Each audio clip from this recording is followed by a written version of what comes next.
तो आज हम कर रहे हैं अरे के ऐसे प्रॉब्लम्स जिसमें क्वेश्चंस या तो कुछ इस टाइप का हो कि वो करंट एलिमेंट छोड़ के बाकी सारे एलिमेंट्स की बात कर रहा हो, या वो बोल रहा हो कि आपको करंट एलिमेंट के आसपास वाले एलिमेंट से कोई रिलेशन निकालना है। तो इसको मैं लिखता हूँ अरे ऑफ सेल्फ और नेबर्स। इसमें दो फेमस प्रॉब्लम्स हैं, एक है कैंडी और एक है प्रोडक्ट ऑफ अरे एक्सेप्ट सेल्फ। तो सेकंड वाला जो है प्रोडक्ट ऑफ अरे एक्सेप्ट सेल्फ है, पहले देखते हैं। नंबर 238।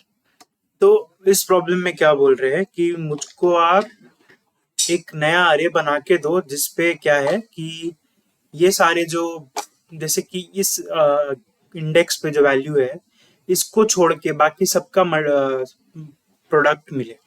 यानी कि अगर मैं इसका आंसर देखूं तो इसके अलावा 2 × 3 × 4 दैट इज 24। सेकेंड इंडेक्स पे अगर आऊं तो इसके अलावा बाकी सारे यानी 12। थर्ड पे आऊंगा तो इट्स 8 एंड फोर्थ पे it is 6। So this is the answer. मतलब खुद को छोड़ के बाकी सारे एलिमेंट्स का प्रोडक्ट मिलना चाहिए। तो जो सबसे सिंपल तरीका दिमाग में आता है वो ये है कि भाई एक जगह से स्टार्ट करते हैं और फिर वहां से खुद को छोड़ के बाकी सारे को मल्टीप्लाई कर देंगे। यानी कि लूप चालू किया, लूप चालू करके फिर एक इनर लूप भी चालू किया। इनर लूप पे क्या चल देख रहे हैं कि अगर मैं करंट एलिमेंट पे आता हूं तो उसको मत इंक्लूड करो। यानी कि इस एग्जांपल में लेट्स से लूप चालू किया तो फिर से अगर मैं यहाँ पे ही हूँ तो इसको मत इंक्लूड करो, बाकी को प्रोडक्ट कर दो। अगर मैं यहाँ पे आता हूँ तो दिस इज आई, तो मैं बोलूंगा क्या यहाँ से वापस चालू करो मल्टीप्लाई करना, पर जब इधर आओ तो मल्टीप्लाई मत करना। तो खुद को छोड़ दो, बाकी सबको मल्टीप्लाई कर लो। अब क्योंकि नेस्टेड फॉर लूप्स है तो इसका टाइम कॉम्प्लेक्सिटी हो गया O(n)²। तो नेक्स्ट हम क्या कर सकते हैं कि सबका प्रोडक्ट एक बार में ही कैलकुलेट कर लेते हैं ना, सबको मल्टीप्लाई कर लेते हैं एक बार और फिर क्या करेंगे करेंट नंबर से डिवाइड कर देंगे। सबसे सिंपल तरीका तो यही होगा O(n)² से नीचे का। तो इसमें प्रॉब्लम है, उसमें प्रॉब्लम है पहली बात कि अगर अरे में जीरो हो तो क्या होगा। अगर जय एक एलिमेंट में जीरो है मतलब क्या होगा, प्रोडक्ट आपका जीरो बन गया। अब आप किसी भी एलिमेंट पे जाके उसको डिवाइड करोगे तो भी आपको जीरो ही मिलता जाएगा। बट हम जानते हैं कि इस स्टेप में प्रॉब्लम आएगी। पहली प्रॉब्लम क्या कि आंसर अब होना चाहिए, देखो 1 × 4 दैट इज 4, ये होना चाहिए आंसर। बट क्या होगा कि आप प्रोडक्ट बाय करेंट नंबर करोगे 0/0 तो ये है ही इम्पॉसिबल वैल्यू। और क्वेश्चन ये साफ बोल भी देता है कि आपको डिवीजन यूज नहीं करना है, तो ये प्रॉब्लम हो गया डिस्क्वालीफाई। पर हमको O(n)² से कम पे करना है तो हमको इटरेशन में ही कुछ ढूंढना पड़ेगा।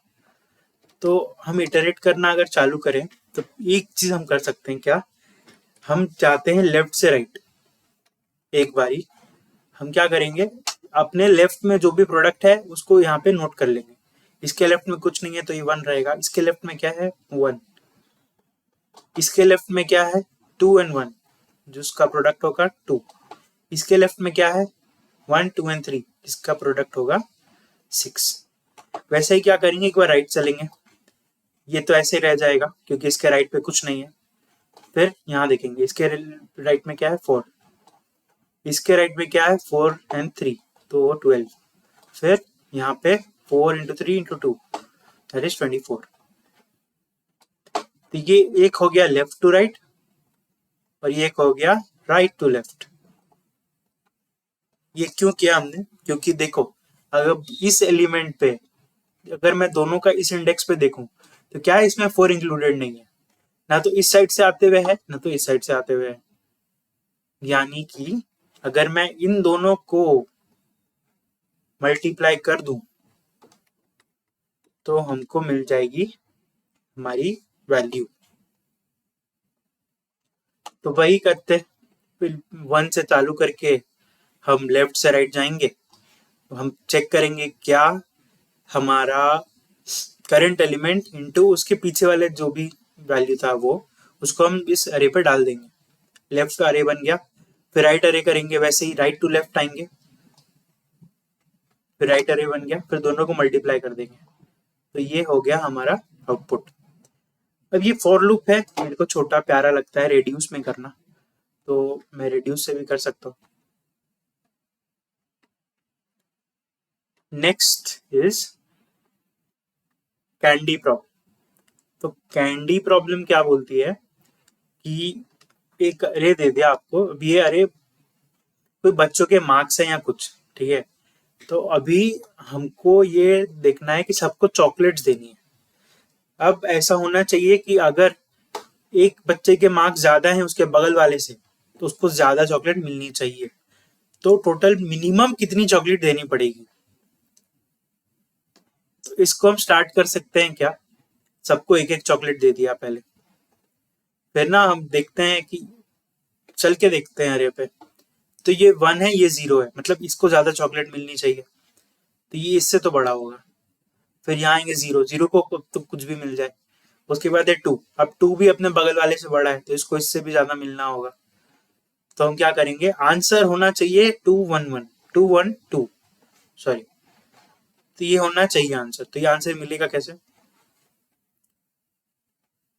अब कितनी चॉकलेट किसको दोगे, अगर स्टार्ट अगर 1 से ज्यादा करोगे, जैसे 1 देख लिया, तो 1 को अगर पहले ही 2 दे दोगे, तो उसके बगल में क्या है आपको क्या पता, तो स्टार्ट तो सबका 1 से ही करना पड़ेगा। अब जब आप 1 से चालू करोगे, उसके बाद आपको दोनों नेबर्स चेक करने हैं, जैसे ये तो बीच का एज केस हो गया, मान लो इस एग्जांपल में भी आपको दोनों नेबर देखने हैं, इससे भी और इससे भी।